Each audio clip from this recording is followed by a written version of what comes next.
This is like a huge, like tall pillar. Well, it was at one point. Right.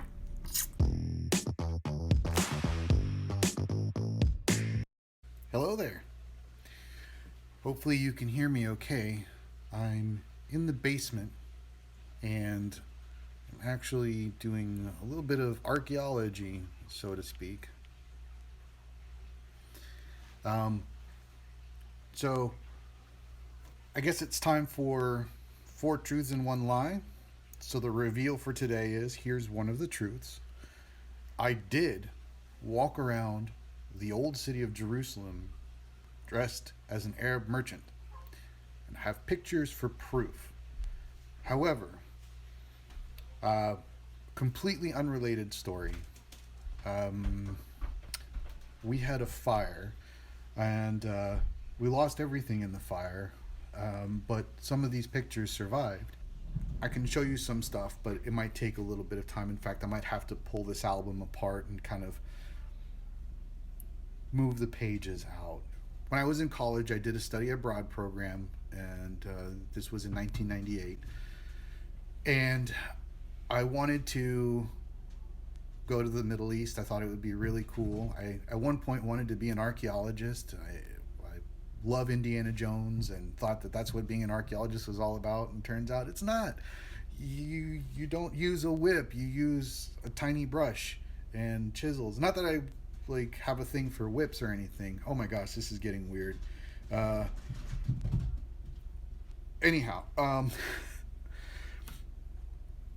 so I had wanted to be an archaeologist, and so I decided to go to the Middle East because I wanted to see the pyramids and see the Valley of the Kings. And I got to go see the pyramids and the Valley of the Kings. And part of our trip was we would get to take 2 weeks to go to Israel, and then another 2 weeks at the end of the 4 month period to go to Jordan and Syria and Turkey. We did go to Israel, and I got to go to Jerusalem. I wanted to look like a Bedouin, you know, like an Arab who lives out in the desert, like Lawrence of Arabia, you know. We shopped around in the Muslim quarter, and I found a place that had the full getup. I found everything that I needed, but the only thing that I didn't have were some sandals, some really good shoes to go with it. And I decided, you know, let's see me get dressed up as an Arab, and I'll put the whole wardrobe on and go into a store to buy the sandals to go with it.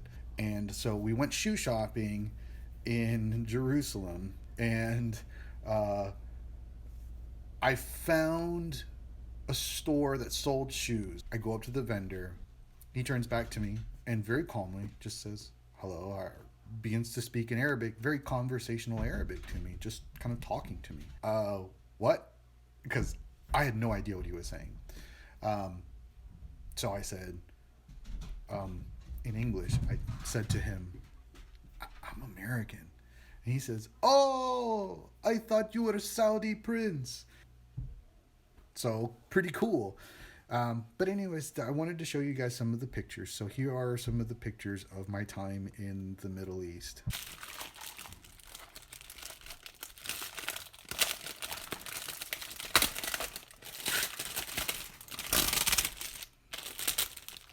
This was in Petra.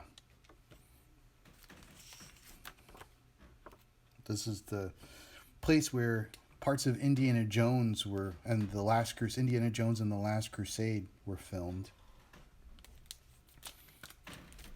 It's cool. You can see the remains of a statue of 3 people.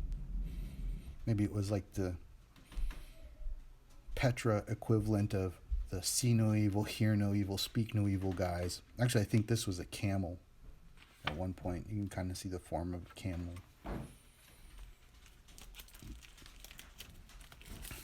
This was cool. This reminds me of Legos.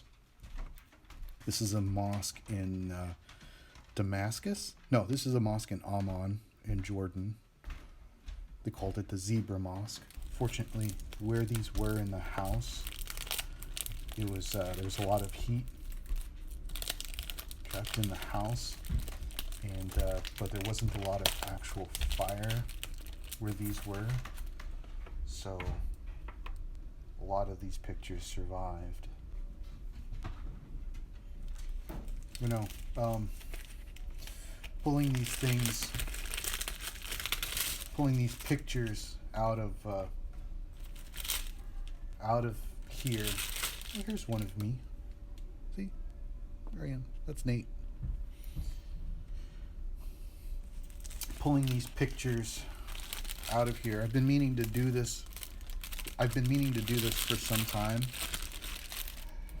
but sometimes things happen in your life that you don't have any control over, and when they do, sometimes you just have to wait until you're ready to face them and deal with them. To me, taking these pictures and getting them out of the books is it's like going back to the fire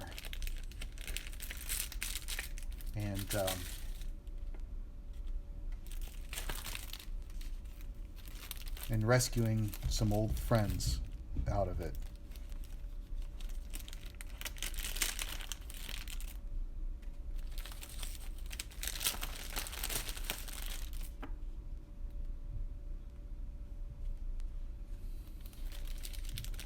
Sometimes memories are hard to deal with, and you kind of have to let them sit for a while and do nothing with them, and that's okay.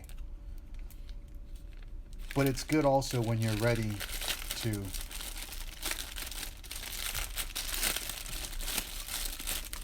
turn around and face them.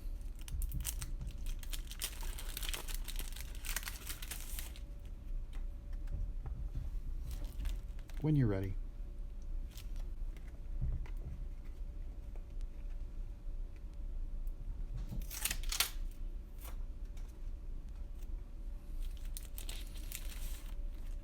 Sometimes life leaves scars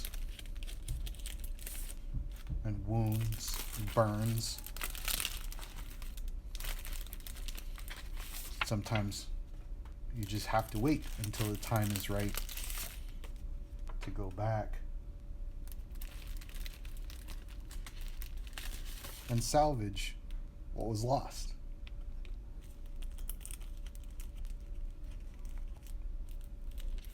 This is a mosaic of St. George fighting the dragon. Fire-breathing dragon.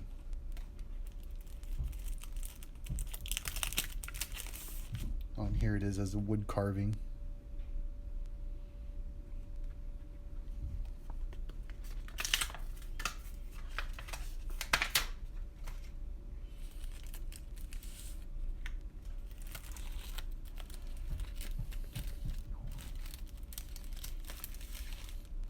Memories can be painful, but they can also be good.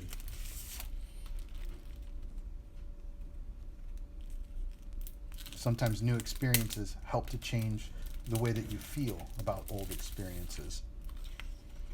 They add context and color and perspective.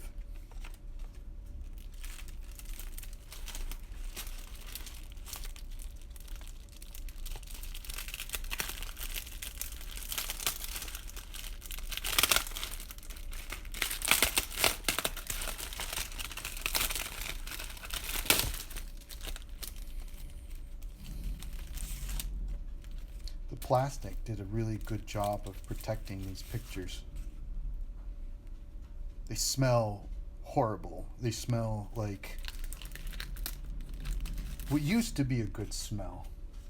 They smell like a campfire, and that used to be a good smell. Now, not so much.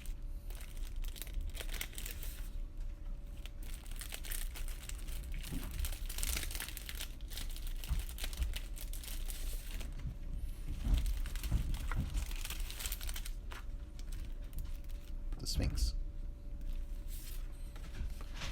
Meet with the Sphinx.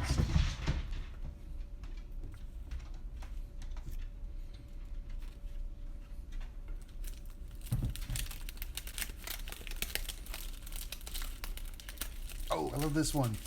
So, does the Sphinx have a butt? Yes. The Sphinx does have a butt and a tail. Outside of this shot is all city. There's desert here in this little section, and then buildings everywhere all around it. This is one of my favorite places that I visited. It's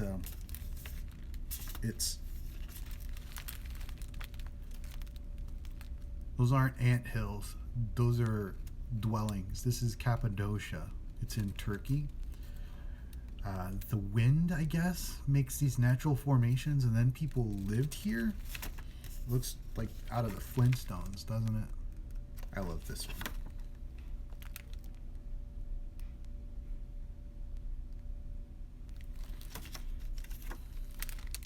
Here's me. This is Jason. That's Nate. I didn't intend to film this video this way. I really just wanted to gather these pictures, but thought, oh, there's something to be learned here.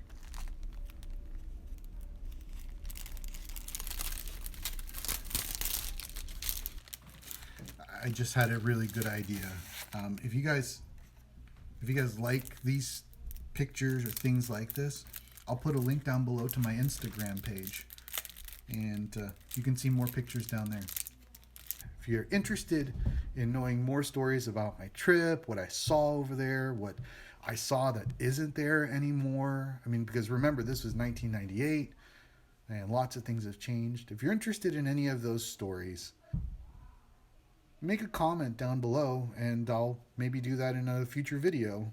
If you like this video, give the channel a like and subscribe. Ring the bell for notifications, and I'll see you in the next video.